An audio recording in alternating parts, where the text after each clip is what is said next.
একটু সচেতন হওয়ার ব্যাপার, সংবেদনশীল হওয়ার ব্যাপার।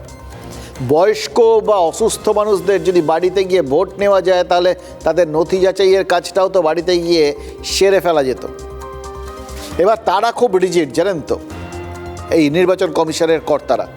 তারা আজ সন্ধ্যায় জানিয়েছেন যে ওই যা আছে 85 বছরের ওপর যাদের বয়স বা যারা গুরুতর অসুস্থ তাদের বাড়িতে গিয়ে শুনানি করা হবে, অথবা অন্তঃসত্ত্বা যারা আছেন। আচ্ছা, একটা কথা বলুন তো, ওনারা হয়তো বলার সময় সেই কথাটাই বলবেন 85-র ওপরেই তো বাড়িতে গিয়ে ভোটটা নেওয়া হয়।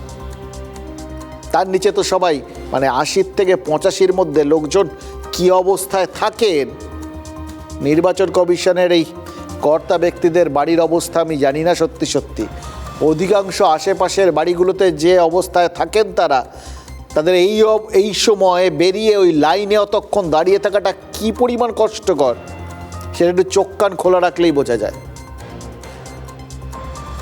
এবার তারা তাহলে এমন কিছু সিদ্ধান্ত নিতে পারলেন না যেটা সুরাহা করে, নাকি তাদের মনে হচ্ছিল এখন যদি তারা সুরাহা করে দেন তাহলে মনে হবে যে তারা তৃণমূলের চাপের সামনে মাথা ঝুঁকাতে বাধ্য হলেন।